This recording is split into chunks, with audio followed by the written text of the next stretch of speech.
किताब के बारे में क्या कहानी है, जैसे मैंने उनको बताया था अरमान भाई, तो बताना पड़ रहा है।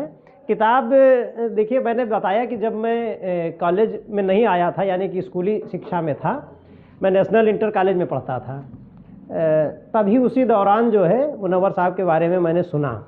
और जो अभी तक जो सबसे ज़्यादा इनकी कही जाने वाली लाइन है कि किसी को घर मिला हिस्से में या कोई दुकान आई, मैं घर में सबसे छोटा था, मेरे हिस्से में माँ आई। और ये रहा कि ये अभी तक इतने लोगों ने बोला, और शायद जो है ये लाइन छूट गई थी, हाँ मेरे लिए ही छोड़ी गई थी। और हकीकत में हम 3 भाई 1 बहन में सबसे छोटा मैं ही हूँ, लेकिन माँ सबके हिस्से में है। और एक बात है इसमें कि मैं जो है 3-4 साल का था और हमारे पिताजी BSNL में सर्विस करते थे, तब दूरसंचार विभाग हुआ करता था, तो वो सर्विस करते थे और हमारे 2 भाई यहाँ लखनऊ में पढ़ते थे, लखनऊ विश्वविद्यालय में सब पढ़े हैं हमारे। तो मैं 4 साल में आ गया था माँ को छोड़ के लखनऊ, तो हम पिताजी भाई लोग ही रहते थे। और जब मैंने इंटर कर लिया उसके बाद माँ यहाँ आई, मतलब ग्रेजुएशन कर लिया उसके बाद आई 17 में।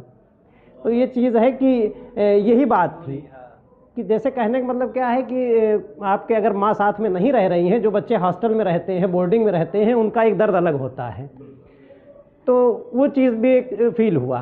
तो जब मैंने माँ के विषय में पढ़ा कि यार कोई शायरी कर रहा, तो मुनव्वर साहब का जब जिक्र आया, तो मैं जो है एक दिन कैसरबाग, जहाँ ये वकील साहब लोगों का जमावड़ा रहता है, स्वास्थ्य भवन चौराहे के पास एक ठेले पर ये पुस्तक रखी थी।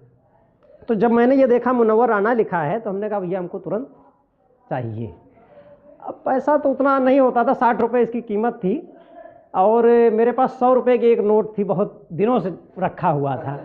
10-5 रुपये में खर्चा चल जाता था, किराया भी ज़्यादा उस समय नहीं लगता। 2007-8 की बात है। तो अब मैंने उनसे कहा कि भाई साहब कल जो है मैं पुस्तक ले लूँगा आपसे। वो ये समझिए एक लकी नोट टाइप का था। अब तो चीज़ें तो, लेकिन उन्होंने कहा कल कोई और ले जाएगा तो मैं थोड़ी यहाँ दे पाऊँगा, आपकी रिजर्व तो है नहीं। तो मुझे जो है बड़ा दिल पे पत्थर रख के वो नोट खर्च करना पड़ा।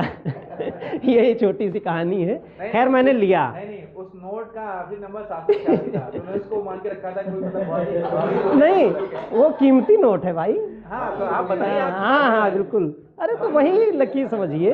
खैर अब नहीं रहा तो क्या करना उसका, अब जो है वो जहाँ जो है उससे ज़्यादा महत्वपूर्ण है। तो जब मैंने पढ़ा और उसमें ये देखा मुनव्वर साहब ने माँ के विषय में लिखा, और वो शेर भी पढ़ा, इसके बाद एक चीज़ ये समझ में आई, जैसे एक उर्दू का शब्द है अना, तो मुनव्वर साहब के लिए कहा जाता है कि वो अना के शायर थे। यानी कि जो है मतलब सर झुकेगा नहीं चाहे जो हो जाए, क्योंकि गलत नहीं है ना। अगर गलत नहीं है आप, तो सर झुकना नहीं है। चाहे आपको सम्मान मिले ना मिले, धन मिले ना मिले, पद मिले ना मिले, लेकिन सर नहीं झुकना चाहिए। तो ये चीज़ जो है मैंने अपने जीवन में मुनव्वर राना साहब से सीखी। खैर मैं मिल नहीं पाया, हकीकत है। कई बार बात हुई, जैसे अभी यहाँ पे बताया किसी ने, उनकी बेटी से हमारी बात हुई, सोमैया जी से जो है फ़ोन पर भी बात हुई। उन्होंने कहा कि जो है आप आ सकते हैं, पता दिया मुझे, लेकिन मैं मिल नहीं पाया। मतलब मिल क्या होता है, देखिए एक चीज़ ये है ना कि बहुत बड़े बड़े लीडर होते हैं, आप जाते हैं उनके साथ फ़ोटो खिंचा लेते हैं, अब वो क्या मिलना है। मिलना तो जैसे हम आप मिल रहे हैं ये होता है।